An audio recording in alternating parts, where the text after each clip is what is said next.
Christian church Bhopal परिवार की ओर से इस खुशनुमा वक्त के लिए हम प्रभु के शुक्रगुजार हैं। इसी समय में हम आप सबों का स्वागत करते हैं।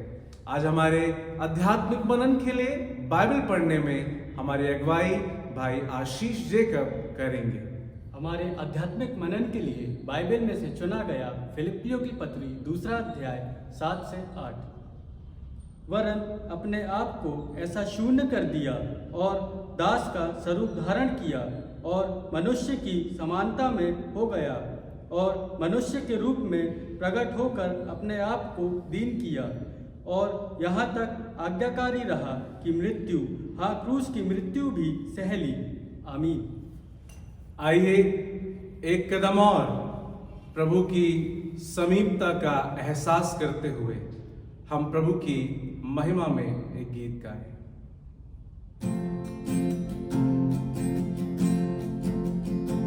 सारी सृष्टि के मालिक तुम ही हो, सारी सृष्टि के रक्षक तुम ही हो।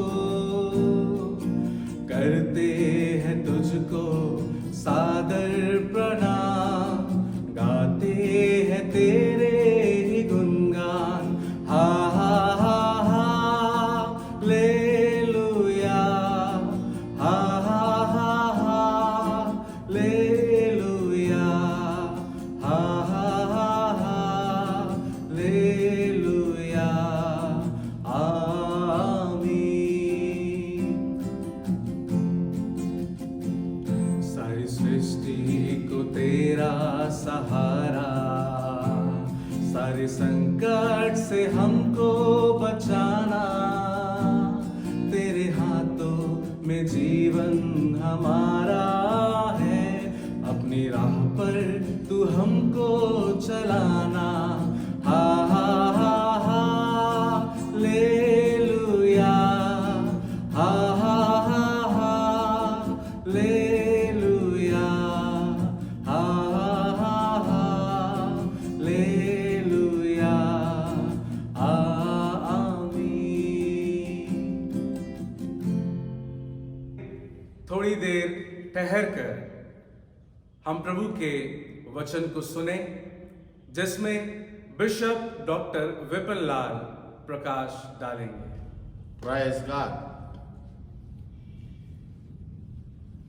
जीवन की इस महत्वपूर्ण समय में हम परमेश्वर को धन्यवाद देते हुए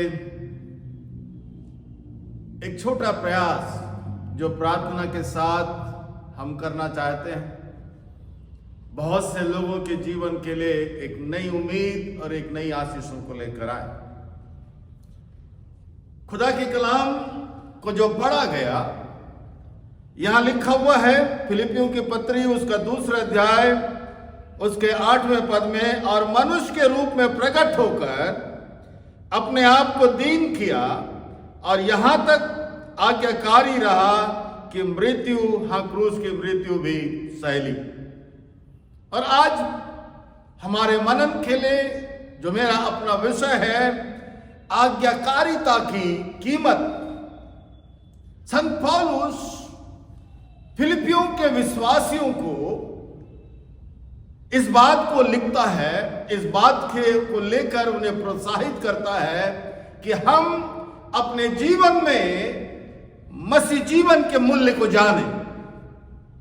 आज की परिस्थिति में, आज के समय में ये वचन हमारे जीवन के लिए कहां तक सारगर्भित है और इस वचन के द्वारा परमेश्वर की अपेक्षाएं हमारे जीवन के लिए क्या हैं।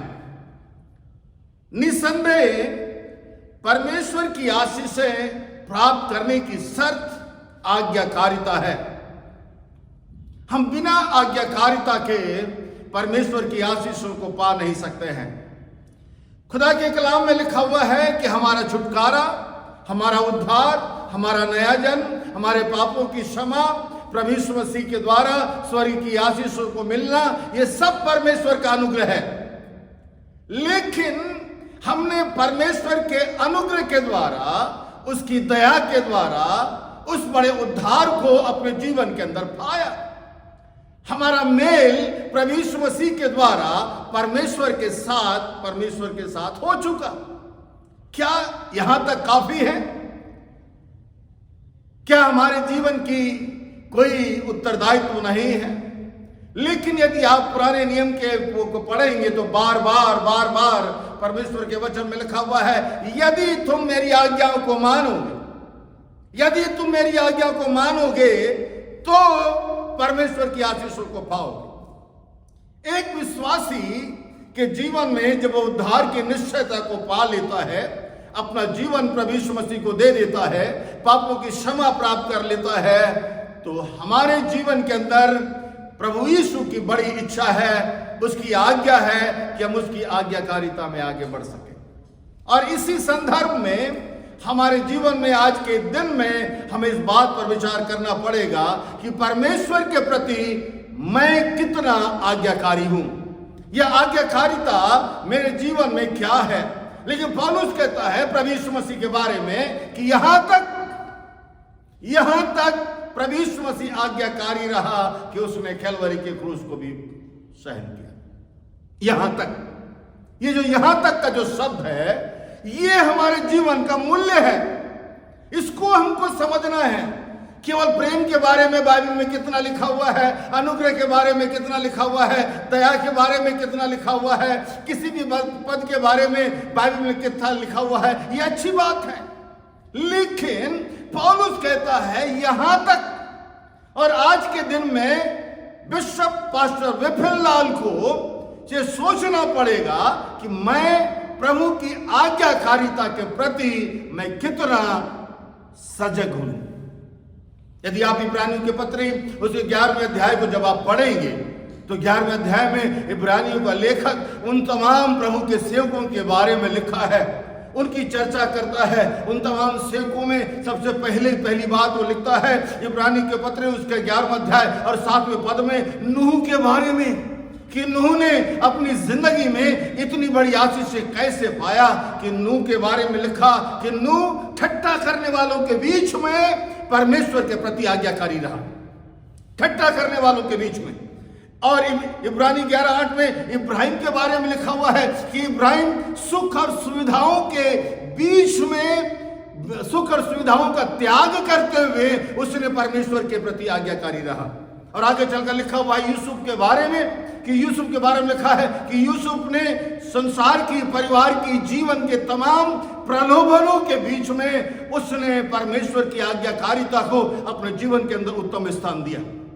मूसा के बारे में इब्रानी 11:23 में लिखा है कि मूसा उस बड़े वैभव, राजसी वैभव का त्याग करते हुए उसने अपने जीवन के अंदर आज्ञाकारी रहा। और डेनियल के बारे में लिखा हुआ है कि डेनियल तमाम प्रकार के खतरों के बीच में परमेश्वर के प्रति आज्ञाकारी रहा।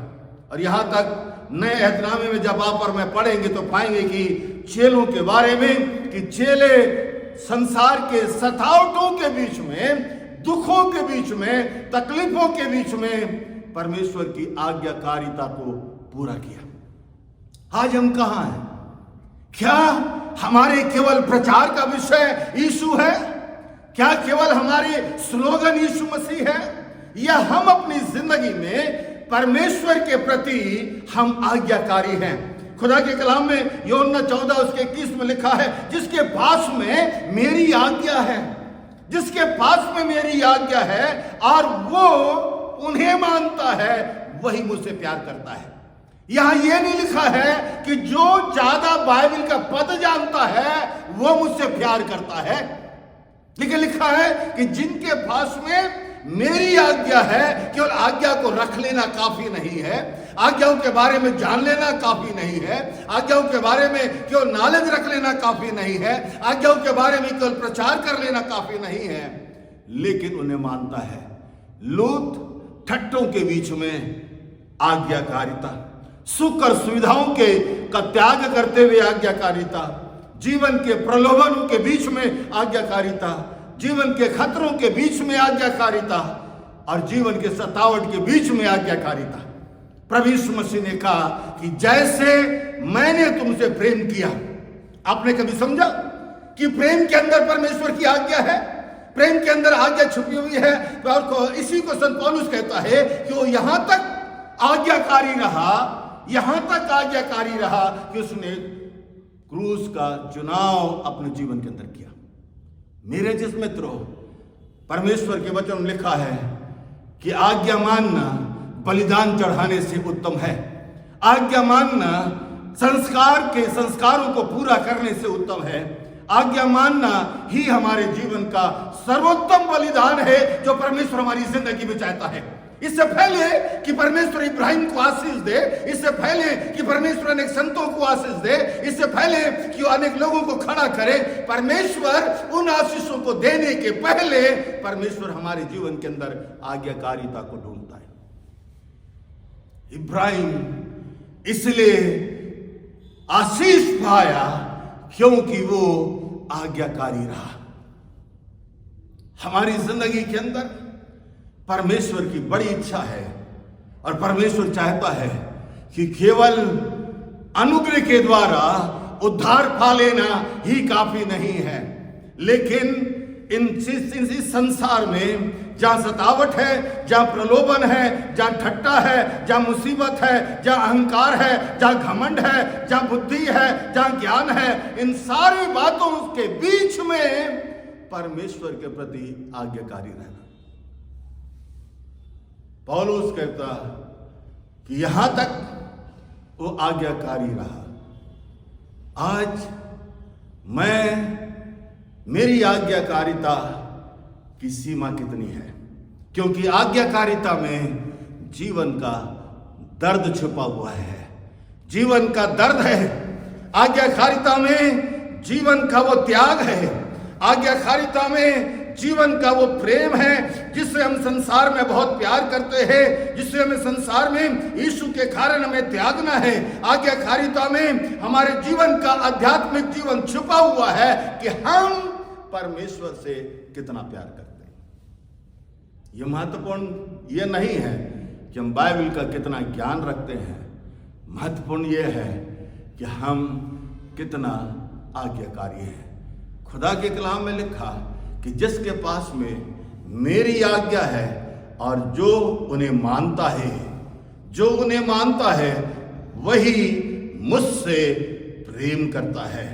इसलिए पौलुस इब्रानियों का लेखक भी इसी बात को लिखता है कि 11वें अध्याय में वो तमाम सूरवीरों के बारे में बताता है जो हमारे समान दुख सुख भोगी मनुष्य थे, लेकिन जीवन में हम जरा से प्रलोभन के कारण, जरा से पद के कारण, जरा सी लालच के कारण, जरा से पैसों के कारण, छोटी छोटी बातों के कारण हम परमेश्वर की आज्ञा को किनारे कर देते। लेकिन प्रभु यीशु मसीह कहता है कि जिसके पास में मेरी आज्ञा है और जो उन्हें मानता है वही मुझसे प्रेम करता है।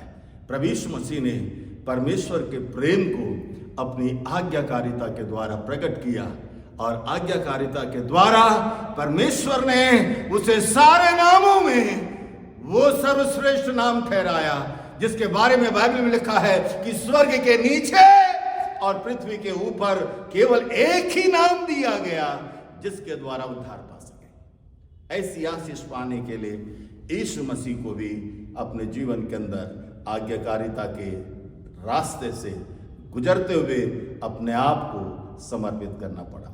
आइए हम प्रार्थना करें, प्रभु से पूछें कि हम इस आज्ञाकारिता की श्रेणी में हम कहां तक पहुंच चुके हैं। दुआ करें।